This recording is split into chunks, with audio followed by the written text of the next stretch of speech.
Islamic front Bangladesh Banshkhali উপজেলা শাখার আওতাধীন কার্যালয়ের শুভ উদ্বোধন ও বর্ধিত সভা অনুষ্ঠিত। Mohammad Aminul Islam, staff reporter. কোরআন সুন্নাহ ভিত্তিক সমাজ ও রাষ্ট্র প্রতিষ্ঠাই আমাদের লক্ষ্য। এই স্লোগানকে সামনে রেখে ইসলামিক ফ্রন্ট বাংলাদেশ বাঁশখালী উপজেলা কার্যালয়ে শুভ উদ্বোধনী অনুষ্ঠান ও বর্ধিত সভা সম্পন্ন হয়েছে। বিকেল ৩টায় ইসলামিক ফ্রন্ট বাংলাদেশ বাঁশখালী উপজেলা শাখার আয়োজনে বাঁশখালী পৌরসভা রওশন মঞ্জিল ৩য় তলায় দলীয় কার্যালয়ে উপজেলা শাখার সভাপতি জননেতা মাওলানা বশির আহমেদের সভাপতিত্বে ও সাধারণ সম্পাদক অধ্যাপক মাওলানা শরীফের সঞ্চালনায় অনুষ্ঠিত সভায় প্রধান অতিথি হিসেবে উপস্থিত ছিলেন ইসলামিক ফ্রন্ট বাংলাদেশ চট্টগ্রাম দক্ষিণ জেলার সভাপতি শ.ম. হামেদ হুসাইন।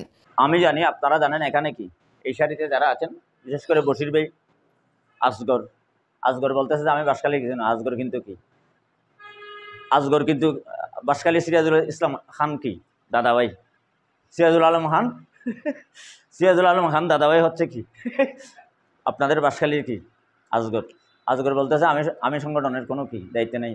যারা আছেন ওরা তো কিন্তু এই অফিসের জন্য যথেষ্ট শ্রম দিচ্ছে এবং ওরা পরিকল্পনা করছে, এগুলি আমি জানি।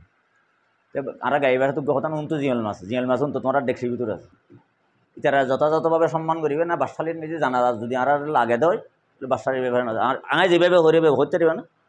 বেয়া গুণের কথা আই তারারও কি সে আপনারারও কি সুলতানও নাই লসি দিয়ে নাই টিকতো, নগর কমিটি করতে নাই টেকতে নদী সুলতানেরও নগর কমিটি করতে নাই। উত্তর চট্টগ্রাম মিসগাইড করার জন্য অনেক মানুষ সবসময় এদেরকে মিসগাইড করা হয়। প্রধান বক্তা হিসেবে উপস্থিত ছিলেন অধ্যক্ষ সৈয়দ মোহাম্মদ নুরুল আমিন। অন্যান্যদের মধ্যে বক্তব্য রাখেন উপজেলা সিনিয়র সহসভাপতি অধ্যক্ষ আব্দুল মালিক আশরাফি, প্রবাসী নেতা মোহাম্মদ আলী আসগর খান, জাহাঙ্গীর আলম, অধ্যাপক কাজী সুলতান আহমেদ, মাওলানা মনসুর আলম, মাস্টার সিরাজুল হক, মাওলানা মোজাম্মেল হক, মাস্টার হামিদুর রহমান শিকদার, ইঞ্জিনিয়ার গিয়াসউদ্দিন জাহেদ, হাফেজ মাওলানা ইসাক, যুব ফ্রন্ট সভাপতি শিহাব উদ্দিন, সাধারণ সম্পাদক হাফেজ ওসমান গনি শিকদার, অ্যাডভোকেট মনসুর আলম, আবু নাসের আজমি, ছাত্র সেনার সভাপতি নুরুল আমিন, সাধারণ সম্পাদক কাজী ইফাজ উদ্দিন, সাংগঠনিক সম্পাদক নাইম উদ্দিন প্রমুখ।